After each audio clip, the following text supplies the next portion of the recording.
excited for this special Food for Thought program. We're excited that Dov Wilker is joining us today to talk about the state of anti-Semitism in America, which is a very relevant topic these days. So I'm going to introduce Dov. He is the regional director of AJC Atlanta since 2011.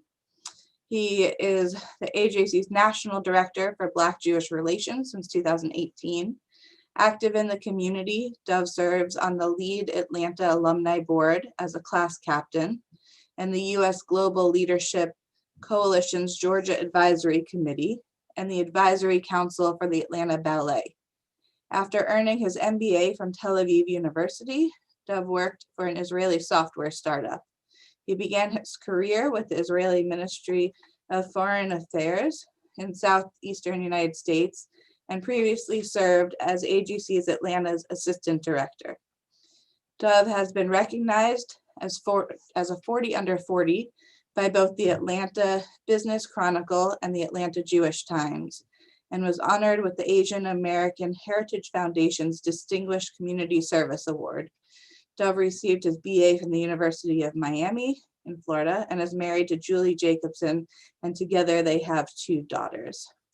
So before I turn it over to Dov, I want to remind everybody to please stay muted so that we can all hear what he has to say. And if you have any questions, feel free to type them into the chat box. To me, to Dov, to everybody, we will be monitoring the chat box so that you don't have to wait for your questions, but that they are sure to be answered in case that we don't have time at the end. So with that, I will turn it over to Dov. Well, thank you so much for having me today for this wonderful Food for Thought program. But Jamie, you forgot the most important thing about me, which is that my mother is from Savannah. And so for those of you who are on, if you might know Simone Broom, Wilker is my mother. So I have been traveling. I have, the Savannah is a part of my my family. So I'm really glad to be able to I think this is my first time speaking in Savannah in a very long, since a cousin's bar mitzvah in like 2006. So glad to be back virtually with all of you. And my mother's not here, so you can say whatever you want about her, and I promise to not tell, although I see we're live streaming, so she'll see the recording eventually. So first and foremost, it really is an honor to be able to be with you. So I'm going to be sharing my screen, so bear with me for one moment. And then this always becomes a little tricky. You hit the share screen. I have to, hold on one second. It does this all the time. And it, hold on. Let me swap. Here we go. Okay. Now, as I share my screen, share, hit play. Are you seeing my total screen or my slide here? I'm seeing your slide. Okay, hold on. Let me try one more time. This is the one I want to show you. Okay, so this is the slide. Now we're on the correct slide. Okay, so one of the additional benefits to screen sharing and using Microsoft PowerPoint is that you have closed captions of my remarks. So if I speak too fast, then hopefully it'll pick up what I'm saying through the closed captioning. So today we're going to talk about anti-Semitism and the state of anti-Semitism in America. And the first thing to know is that American Jews believe that anti-Semitism is a problem in the United States. Nearly 88% of American Jews believe that it's a problem. And if that's not bad enough, 82% believe that it has increased over the past 5 years. Now think about that, 82% of American Jews believe that anti-Semitism has increased over the past 5 years. So let's talk a little bit about American Jewish Committee before we really get started into the details of the program. So AJC is the oldest Jewish human relations organization in the United States. We were founded in 1906 in response to the pogroms in what is today Moldova by a group of American Jewish businessmen who felt that they had connections and a responsibility to advocate for Jews around the world. Today, our CEO is David Harris. He's been our CEO for over 30 years. We have 24 offices in the United States. We have 13 offices overseas. We will be opening up an office in the United Arab Emirates in the coming months, in part as a result of the Abraham Accords. And we have partnerships with over 37 Jewish communities around the world. In the Southeast, we've been around for over 75 years. While our office is headquartered in Atlanta, we cover North and South Carolina, Georgia, Alabama, Mississippi, Tennessee, and sometimes Louisiana, depending on how we feel on a given day.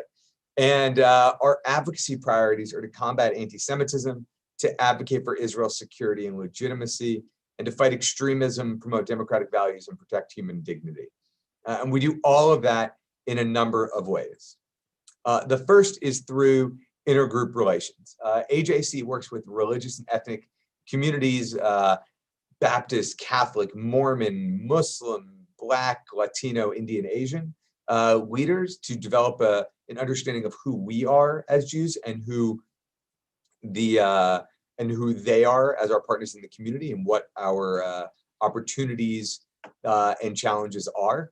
And we also focus on governmental affairs. In that sense, we work with the diplomatic community. So many of you might have met the Consul General of Israel during her current tenure or previously. And we work with, there are 26 professional consulates headquartered in Atlanta that cover the southeastern states. So we work with them as well as our offices in Europe, and trying to connect about trilateral and bilateral relations.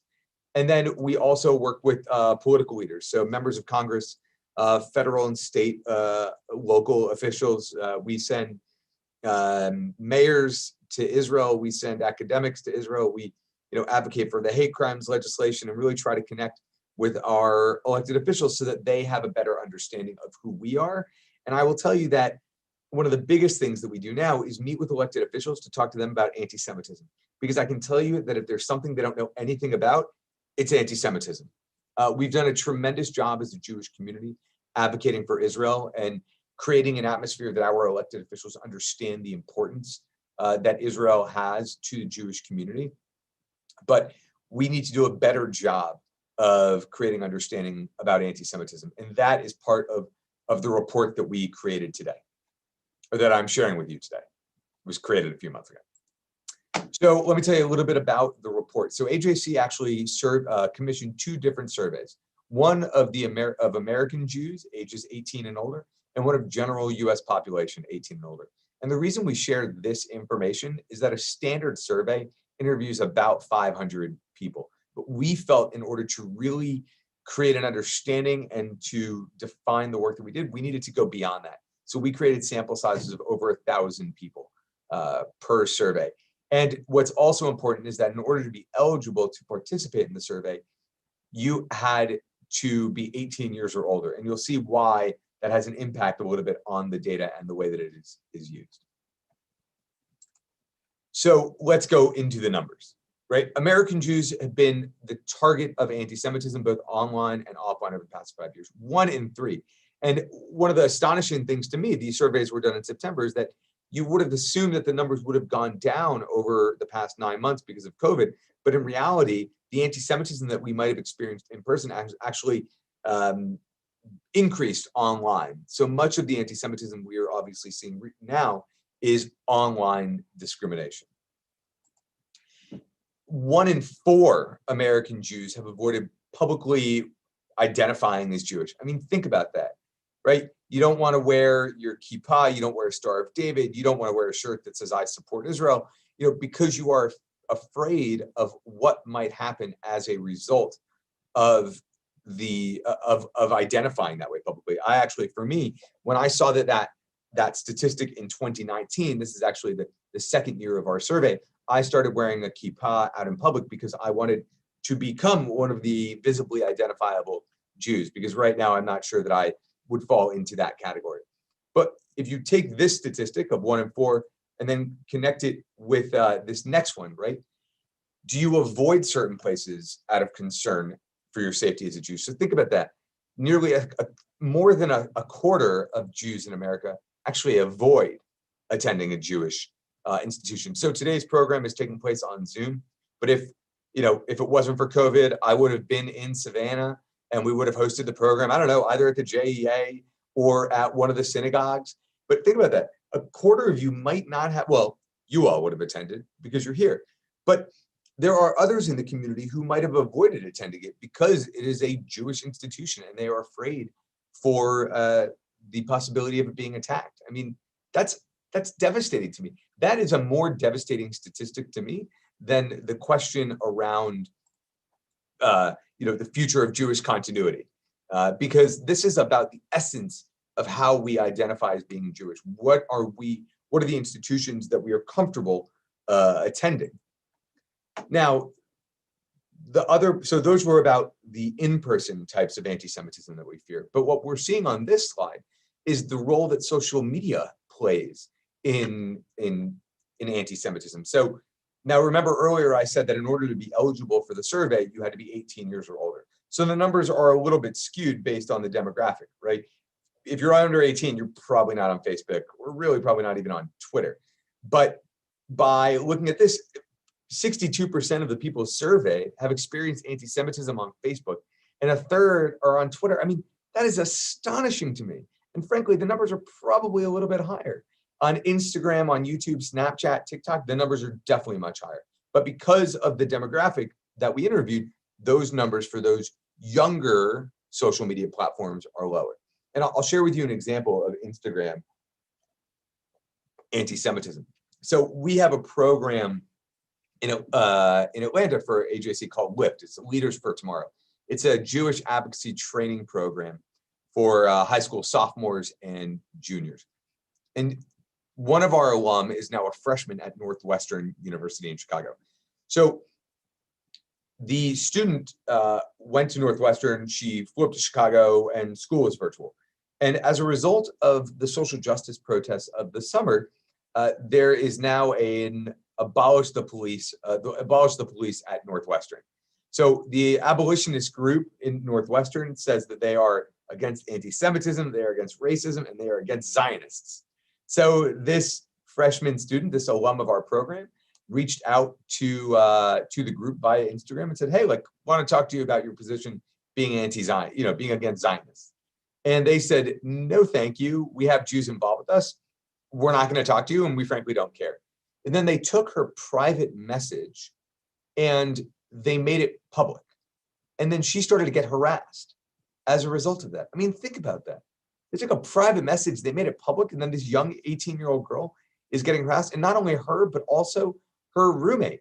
And they were getting called Nazis. They were getting called horrific things just because they dared to question the notion of the abolitionist movement at Northwestern University. Now, let's also remove from the fact that the chancellor, the president at Northwestern, is Jewish, and there had been sort of language used that was anti-Semitic against him. They chose to share a private conversation publicly, knowing full well what the consequences of that were going to be. So that's just one example of the way that Instagram, that people are experiencing anti-Semitism on Instagram. Now, I will tell you that there is sort of a light here at the end of the tunnel. So a number of months ago, you might have seen that Facebook announced that they were going to ban Holocaust denial on their platform. Quick show of hands. How many of you had seen that? Okay. So up until this summer, I mean, it really wasn't, Facebook and Mark Zuckerberg in particular actually said that they were not going to ban Holocaust denial. But as a result of tireless advocacy, and I'm proud that AJC was sort of one of the organizations directly mentioned for their change in position, that they are now going to be banning Holocaust denial. And what they said to us was, we need the users to report anti-Semitism. So one of the things that we know is that we don't report anti-Semitism all the time. Maybe we don't think it's a big deal. Maybe we're not sure about who it really is. Is to define an anti-Semitism? Maybe we just think I'm used to it. I don't need to tell anybody about it. So, but we need people to report, and that's both true on Facebook, and we need to report it on Twitter and Instagram. We need to report the anti-Semitism, because otherwise the algorithms that these companies use can't make the changes necessary. So every time that you report, it helps them with their own artificial intelligence.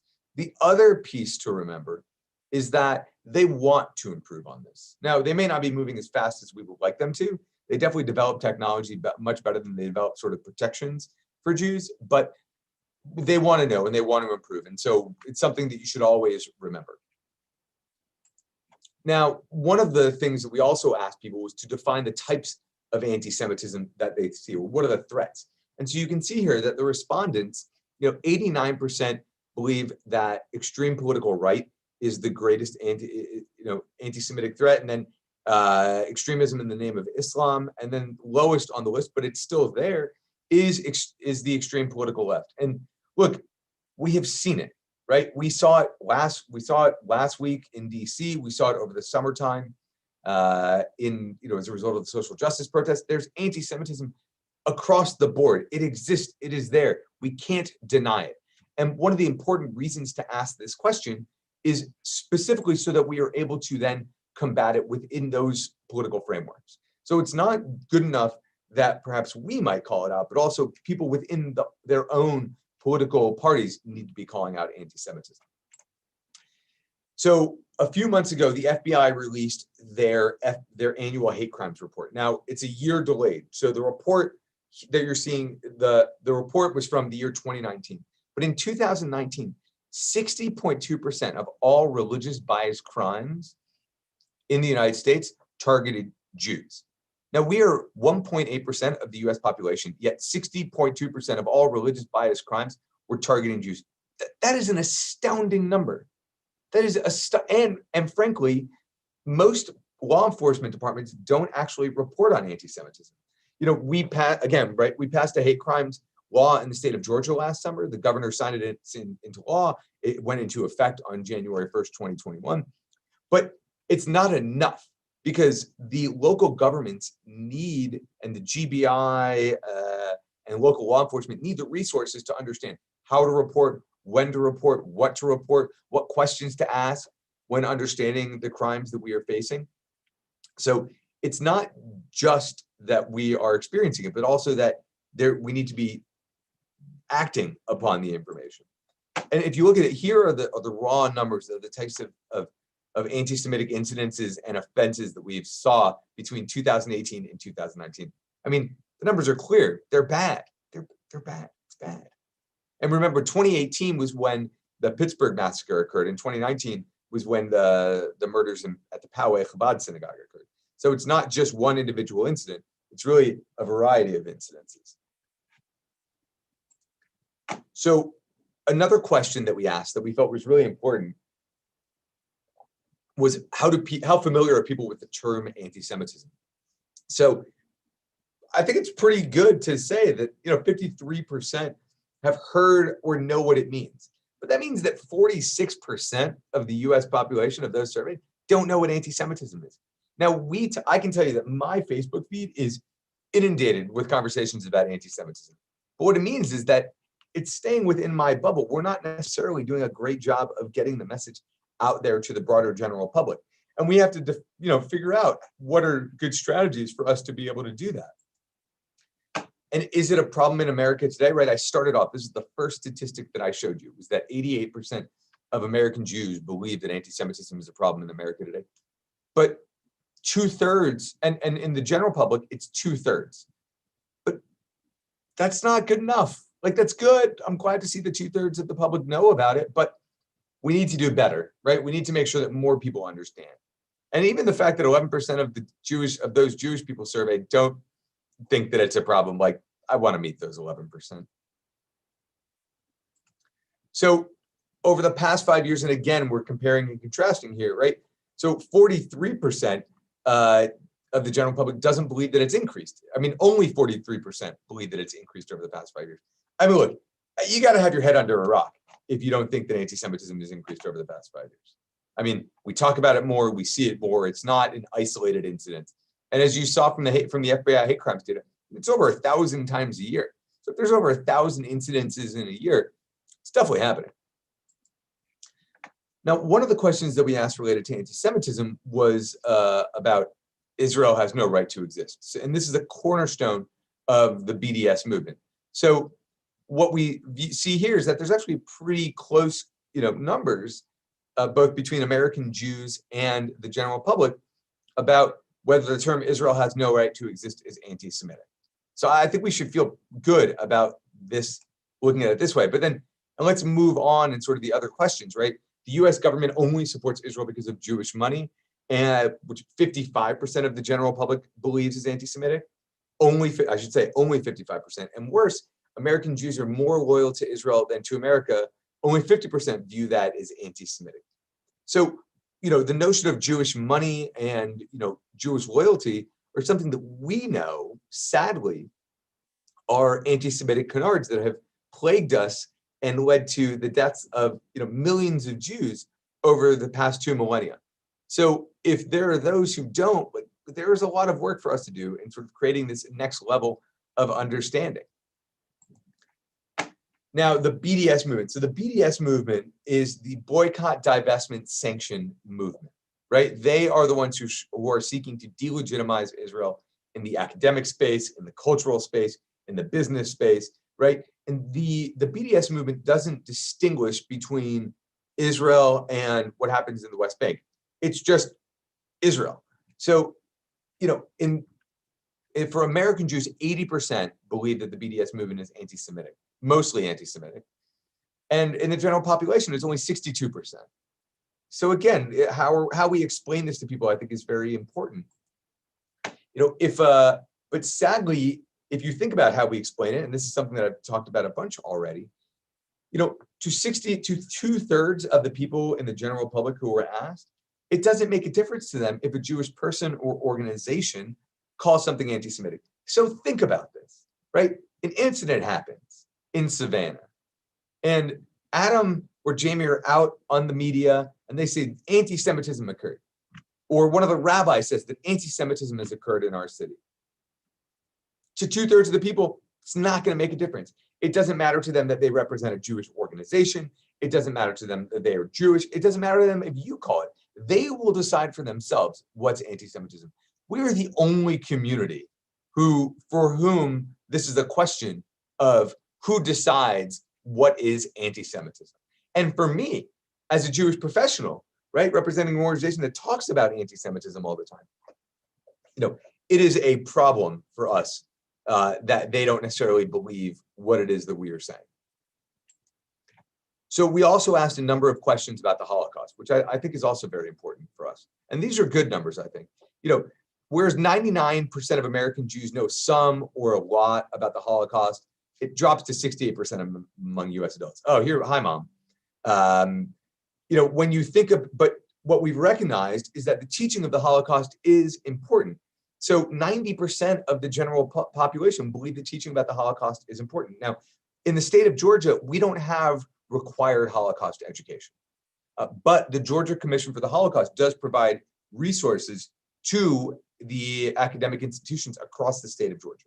And we are fortunate to have a government leadership that believes in that and that participate and understand the importance of the lessons of the Holocaust. So we hope that we will continue to share more about the Holocaust. But we have to remember, anti-Semitism is not just about the Holocaust. In fact, more than 50% of Jews around the world are not of Eastern European descent. They would not have been victims of the Holocaust. They were victims of their own persecution. So it's not just about the Holocaust, although it is a great, and sadly, one of the things that we've seen, I'm like in shock. Over the past week, the number of political commentators who've compared, the treatment of the Republican Party to the Holocaust, to situations related to the Holocaust, is awful. They've compared it to the ghettos. They've talked about Kristallnacht. They've used other language. We don't believe that the only thing that you can compare the Holocaust to is the Holocaust. So we do need to continue doing a better job about educating about the Holocaust, because people don't understand what truly it is. And every time they use a false comparison for the Holocaust, it diminishes and minimizes what actually happened to the Jews during the Holocaust. So where do we go from here? Now, I love this slide. And I love this slide because normally it would say 1, 2, 3, 4, right? But here it's 1, 1, 1, 1. Each of these is a top of the most important. So the first is defining anti-Semitism. Now, there is the International Holocaust Remembrance Alliance, which is a multi-governmental organization, created a definition for what's called the working definition of the Holocaust. Many European governments have adopted the working definition for the Holocaust. And what we are encouraging state and local governments to do is to adopt it as well. So actually, I don't often speak to other groups in Georgia, so I'm so excited right now to be able to say this. So we are not currently advocating for the state of Georgia to adopt the working definition of anti-Semitism, because there's another piece of legislation that is a higher priority for us to fix that I don't want the legislature will choose, and I don't want them to choose. I want them to fix the piece that I need them to fix, and then next year we can move on to the working definition. But one of the things that we are hoping to do is to get local governments. So perhaps the city of Savannah or Chatham County would adopt the working definition of anti-Semitism as a resource to help them better identify and understand anti-Semitism when it occurs, because we all know, sadly, that it occurs. The second is around education. We've talked about it. It's about Holocaust education. It's about Jewish education. It's about education around anti-Semitism. The third is around coalition building. I shared that AJC's works in the interreligious and intergroup relations work. So it's connecting with the Black community, the Latino community, the Muslim community, the Christian community. It's about creating these coalitions and partners so that they understand who we are as a Jewish community and what the challenges we face are. And then the last one, or shouldn't really be the last, it's also number one, is about data and reporting. We already spoke about this, right? How do the local law enforcement collect the data? How are they reporting on it to the government to be able to make data-driven decisions that will protect its constituencies? All of these are important. Now, this is a little bit more. It's also about speaking out in public. It's about restoring civility to the public discourse is a huge piece in combating anti-Semitism, right? Because oftentimes the language is used and then people just get shut down. They don't want to talk to you anymore about it. So it's important that we find ways to make this work. And then also supporting funding for communities, right? Remember, I showed you a slide that said in 2020, 31% of those surveyed don't want to, are likely to avoid a Jewish institution. So think about the way that we, support our Jewish community. This is my plug for the security fund for the Jewish Federation. It's important that we support the security of our institutions. And we are lucky, at least I know that we are lucky in Georgia, because our law enforcement really want to protect the Jewish community. But we still need money to make that happen. So it's not just about local funding, but it's also about government allocation of funds. So with that, and I could go on and on and on. So I'm gonna stop my screen share right now. But if you want the more detailed and ask every question on the surveys, you can go to ajc.org/2020report, or you can email me. I'll put my email in the chat afterwards. But I'm gonna kill my share now and go to Q&A. So yeah, let's do that. How Adam, Jamie, how are we doing Q&A? You want me to look in the chat or? Well, here? Yeah. the chat, the first question you had is, wouldn't you say the largest area of anti-Semitism and anti-Zionism exists on universities and colleges? Your response to that? No. I don't think that the largest place for anti-Semitism is on colleges and universities. I'm not sure how you would define the largest. Look, it's bad, but it also depends. So Emory had an anti-Semitic incident this past year, but it was one. Georgia Tech had another. What I'm more worried about, frankly, is the anti-Semitism that has seeped its way into the political discourse. And I think that's what we need to be aware of, both on the left and on the right. It is, there's not one party that owns anti-Semitism or that's done a great job in combating anti-Semitism. In fact, so how many of you, quick show of hands, how many of you are happy that our Senate runoff is over? Right? No longer getting campaign phone calls, text messages, postcards, ads. And so when during the campaign season, AJC met with all four candidates, right? We met with Perdue, Loeffler, Warnock, and Ossoff. And I can tell you, we are one of the only organizations that met with all four candidates across of any type of organization. And we would speak to each of them about anti-Semitism, and they would each say the same thing. Oh yes, I know about anti-Semitism. I oppose anti-Semitism. And if they were, Purdue and Left were both said, yes, anti-Zionism is anti-Semitism. I oppose the BDS movement.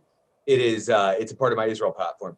And then Warnock and Ossoff both said, yes, I oppose anti-Semitism. I oppose the BDS movement, and I oppose white nationalism and white supremacy as a part of and as anti-Semitism. And it's included in my Israel policy paper. And I looked at both of them, at all four of them, and said, look, with all due respect, that's wonderful, but you need to have a separate policy paper on anti-Semitism, because to have it within Israel misrepresents the challenge that anti-Semitism poses to our community. So I do believe that there's not one place. And by the way, the high schools and the local elementary schools also have a problem with anti-Semitism. So I don't believe, Ken, that it's the largest area. I think that it's a problem in society, and we have to sort of deal with it everywhere that we can. The second question came to you is, your mother's a very nice lady. What do you think? I mean, I'm biased, right? I like my mom. She's a wonderful champion for me, and I will say, it gives me a lot of great pride to be able to be a part of, to have a connection to the Savannah community. Thank you. You're welcome. Do you believe that the election of Reverend Warnock will help change Jewish-Black relations or bring them back to a place where they were before? So there was an article that Ron Campius, who's the editor for the JTA, the Jewish Telegraphic Agency, wrote the other day, that was published on Monday, that was titled something like Ossoff and Warnock, the heroes of Black Jewish relations, or something like that. And in the article, he made a comment that Black Jewish relations hadn't been a thing for up until 2016. And I wrote to him and I said, look, I don't buy it.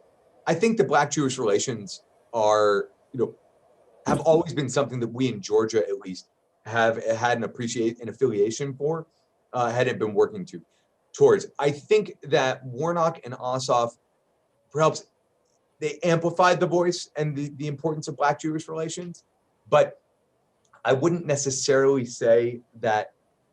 I mean, and it will definitely help Black Jewish relations, but I think it's understating the impact of Black Jewish relations. And look, I'm biased because I'm in Atlanta, and in Atlanta, there's a very strong Black Jewish coalition.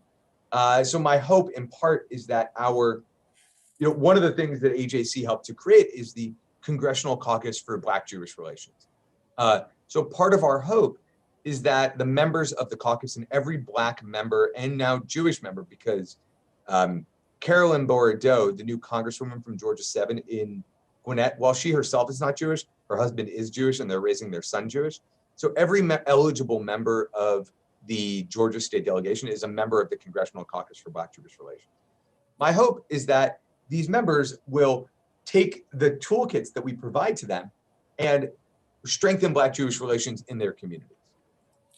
Dov, could you expand a little bit? In the community, there was a lot of wariness about Reverend Warnock based on clips that had been put forth, whether they be of Jeremiah Wright or of his response after he had been to Sderot and seen what is going on the border.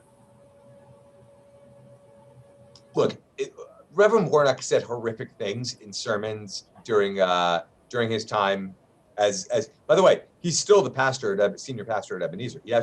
He has not stepped down from that role now that he is a U.S. senator elect. He has also been a very good friend to the Jewish community.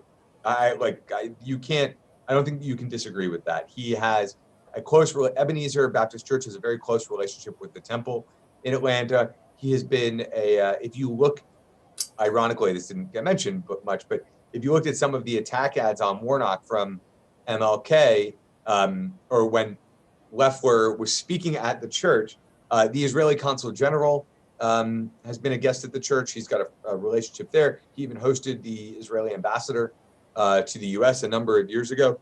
So My hope is that once he is sworn in to the Senate, which won't be until January 22nd at most likely the earliest, once he gets sworn in, he will be a pro-Israel senator. That is our hope. That is what he has stated, and that's what we have to go on. Now up until now, now he has a responsibility as a representative of the state of Georgia and its constituents to support Israel in the manner that his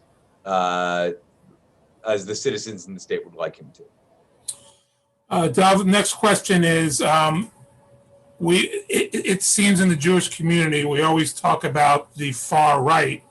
What kind of efforts are being made, and what's your view on the anti-Semitism in Congress that has been espoused by those who are considered to be the far left? Yeah, look, it is something I am very worried about. I will share that I was asked to, I submitted I was commissioned to write an op-ed. I was invited to write an op-ed. That's called Social Justice. Anti-Semitism is a social justice issue. And it was for a progressive publication. I thought it's great topic, happy to submit it. And they removed, I had two references to Zionism, one reference to Zionism and one reference to anti-Zionism. And only after it got published did I read that they had removed those two references. They completely edited it out, and nobody bothered to tell me. So this is not just a problem on the political left and in Congress. This is a problem, right? It is a problem on the left. So there are many organizations and many initiatives that are working to combat that anti-Semitism. The first is, the most difficult, but also almost the most important, is sort of the peer-to-peer network. What are we doing to educate people about anti-Semitism? It's one of the reasons why AJC commissioned this report. We wanted to be able to show people the data about how we as American Jews feel about anti-Semitism. The second one is about how we define the instances of anti-Semitism on the left, right? Now, we have to recognize that not everything, just because someone says something is anti-Semitic doesn't mean that it always is, but we have to continue to connect with those on the left so that they do understand anti-Semitism, just as we do for those on the right. And we believe, there was an article published yesterday that the Conference of Presidents of Major Jewish Organizations, the Conference of Presidents, sent a letter to the Biden administration asking them to adopt the working definition of anti-Semitism. And it was by center left, center right, and a variety of different organizations that were asking for that. And I think that we need to continue to, talk within political parties. That's also why we need Jews sort of involved. We need Jewish people involved across the political spectrum, right? If you are involved politically on the left, you might have more credibility to condemning anti-Semitism on the left, and also with the right. If you're on the right, if you're a Republican, you might have more credibility to counter anti-Semitism in the Republican Party. The way that we at AJC view it is that we, as a fiercely nonpartisan organization, we call it out whenever we see it, because that gives us credibility as well to say, look, we're not just calling it out from one side, we're calling it out whenever we see it. So I believe that there is a lot for us to continue to do, both individually and as a community. So I'm going to take speaker priority to ask my own question, but it has been posed by a number of people. The Anti-Defamation League has called for the resignation of the president and is being perceived as not only not out of the middle, but particularly partisan on this issue. What is your view on that? So I can't comment on what other organizations do or choose to do. I can say that what happened over this past week and the language and rhetoric that the president has used is terrifying to us and needs to be held accountable. So we actually, AJC issued our own press release once the impeachment vote took place yesterday, and we believe that our elected officials need to use whatever means necessary, because what we saw last week was an affront on democracy and democratic values. The way that our elected officials in Georgia have been targeted, again, living in Atlanta, we see it a little bit.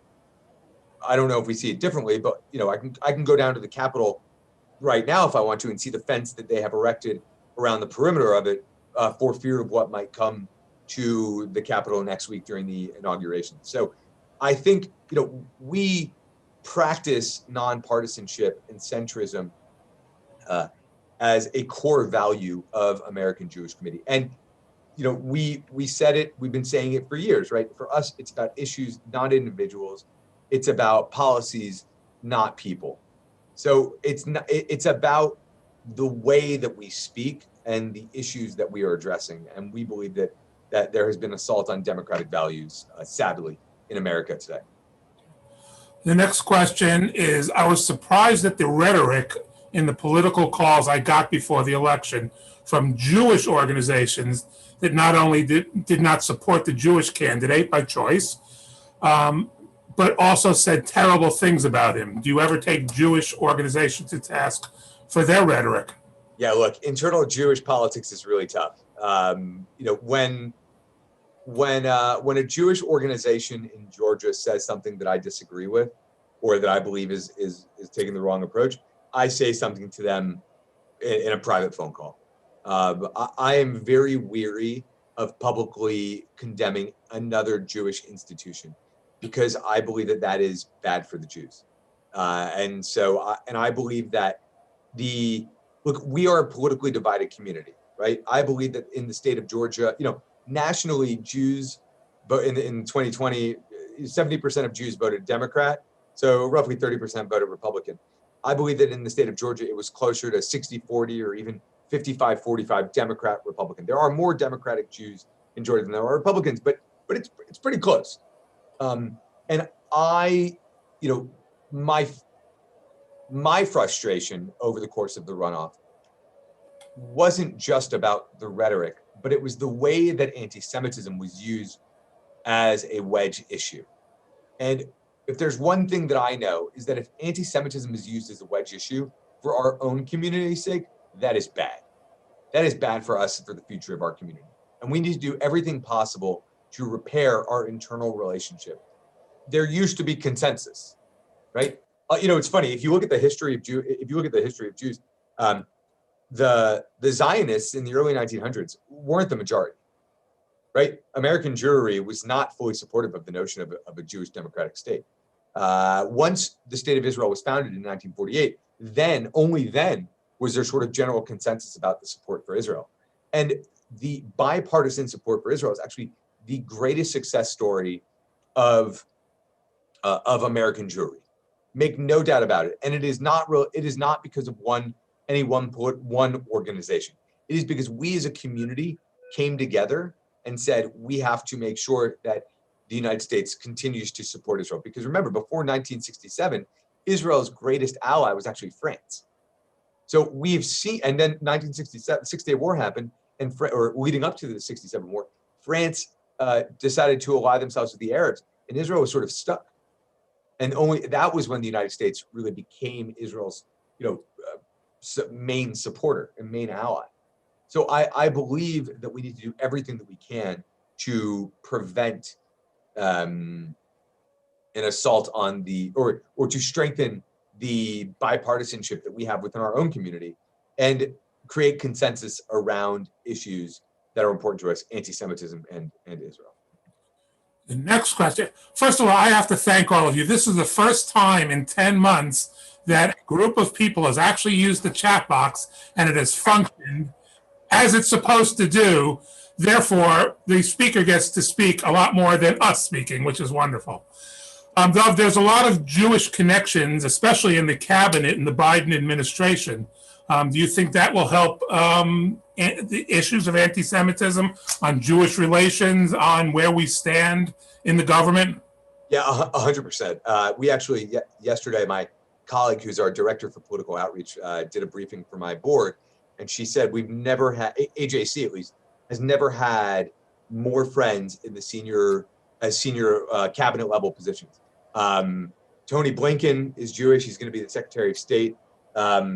The Secretary of Homeland Security is a Latino Jew.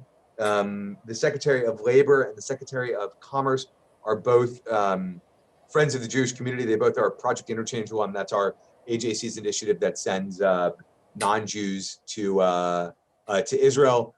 Samantha Power is going to be the it's not secretary, the head of USAID. Aaron Kayak, who's the Biden's director of Jewish outreach, has been a friend. How could I forget Merrick Garland, who's the Attorney General, is Jewish.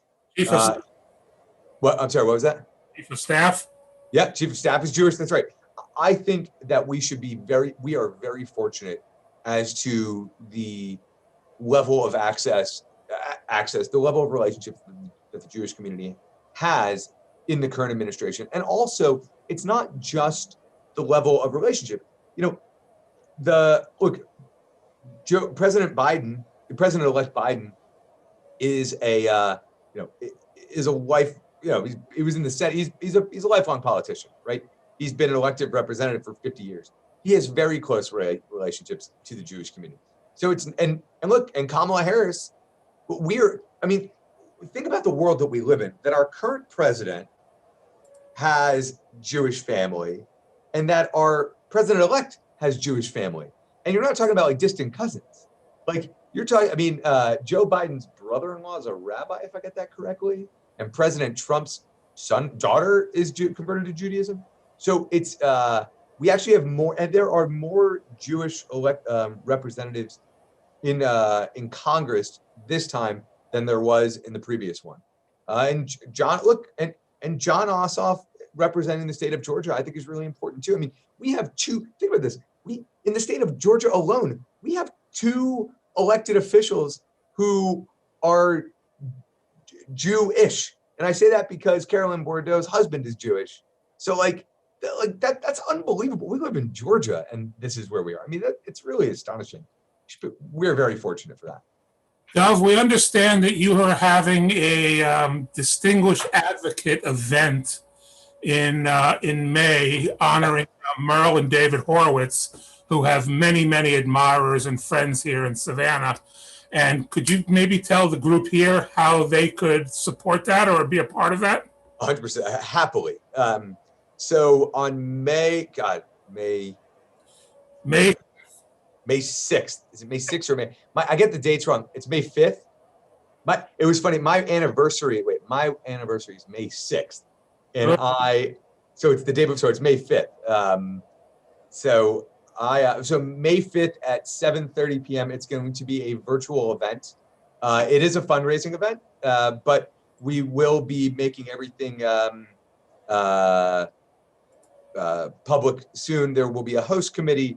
There will be different fundraising levels, and we are hoping to have a tremendous turnout to honor the incredible work that Merle and David do. I will share, they're as you all know, or as everybody who knows them on the call knows, right? Their entry to the United States was in Savannah, and we are the beneficiaries of them arriving in Savannah. So it will be a showcase it'll be an hour-long program where people will get to see Merle and David. They'll get to hear from Merle and David, and then Merle and David are involved in various institutes as a part of AJC. So they're on our national.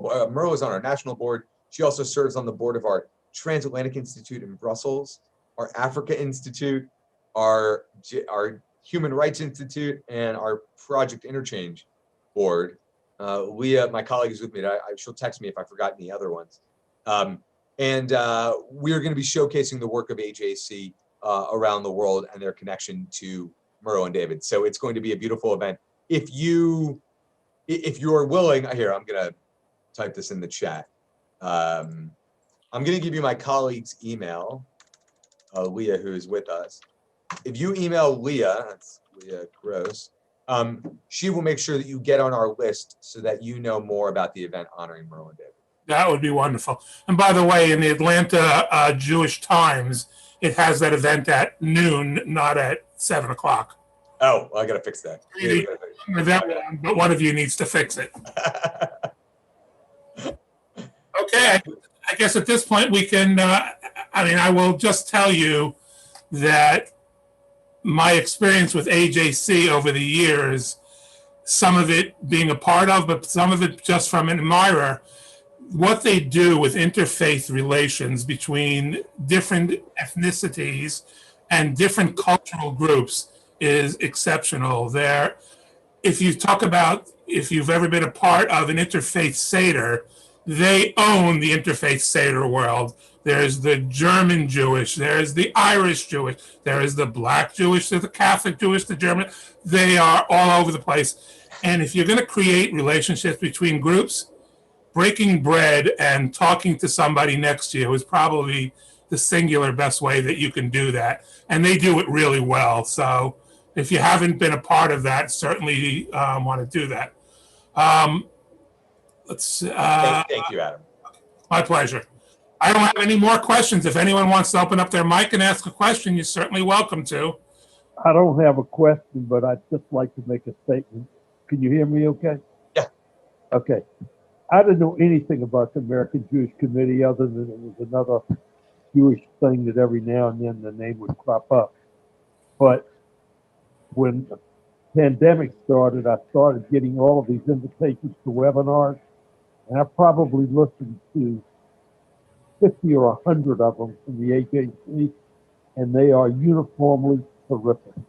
And I just want you to thank whoever produces these things from wherever they are. That in Little Savannah, Georgia, somebody really is an admirer, and I've begun to contribute to the AJC because of those webinars. Well, thank you very much. I will share, because I see Aaron and Ken are two of our champions for participating in our Advocacy Anywhere programs. We've cut back on them a little bit, as you'll notice, noticed, Aaron. But we, and Ken put it in the chat, we really have been trying to address every topic under the sun that's relevant to the work of AJC. And we've had over nearly 6 million viewers of our programs over the past 9 months. So it's really been a remarkable initiative. I just will add that it was me who put in about your mother being a nice lady. And I didn't ask the question, what did you think of her? Because people I know in Savannah who know her all admire her. And I think we've sent far too many people to Atlanta. We need you to make it go the other way and send all of our successful people who are in Atlanta back to Savannah. We need them more than you do. You got more Jews in Atlanta than you know how to take care of. Well, I hope that perhaps on my next visit, I mentioned to Adam earlier as we were beginning that we come to Tybee every summer, and I would love to be able to do something with y'all when I'm at Tybee one day, as long as my wife lets me leave the beach. We have a house out there, so we're there almost somewhere else. If you want to take us, if you want to take dinner at the Sunday Cafe, that would be fine. We'd all be glad to come. May I just ask Dove one question? Yeah. Dove, can you hear me? Yes. Dove, hey, I'm going to be an advocate and walk the walk and talk the talk, but you made a very, very impassioned statement about the IRA definition. What I didn't hear you say, and I know we all realize it's important, is why it is so important to have a universal definition. Oh. Fair, yeah. So Janice, that is a great, that's a really important question. So we actually are the only community that has a real good definition of anti-Semitism. Lots of other communities have tried, haven't actually even tried to enact it, but there are so many different ways to view anti-Semitism. What we actually have a glossary of anti-Semitism called Translate Hate, which is literally, it's an A through Z index of defining anti-Semitism. And you need it because there are so many different ways to view it. Somebody might question what is anti-Semitism, and that way the definition provides you with the explanation. And I think that, and especially for non-Jews, right? If you said Jew hatred, even the term Jew hatred doesn't encompass what anti-Semitism is, because if they're anti-Israel, they're not necessarily, they might not necessarily hate Jews, because there's a lot of 20% of Israel's population isn't Jewish. So it's important to share the different descriptions of it, so that people are able to understand what it actually is. Thank you. May I ask one last question, Yeah. Dov? Does AJC have a policy statement about Black Lives Matter? And you know what I'm going to say or So- ask. So we don't have a And we policy. love your mom. Well, thank you very much. I'm going to bring my mom with me to every presentation I give, by the way. And some of us remember your grandmother Sula. Oh, well, that's a whole different story. That's you beat that's I will share. Look, AJC doesn't have a policy statement, but we did create a backgrounder on Black Lives Matter. I happen to, as was mentioned at the beginning, I'm AJC's National Director for Black Jewish Relations. So I happen to be sort of the in-house expert on Black Lives Matter, the movement for Black Lives, the anti-Semitism that we face as a result of it. And I will be, I'm going to put my email in here. And if you're interested in receiving a copy of it, I'd be happy to send it to you. I only request that you not share it. It's not a private document, but it's not a public document. So I hope that if you do want to share it, just ask me about it further. But yeah.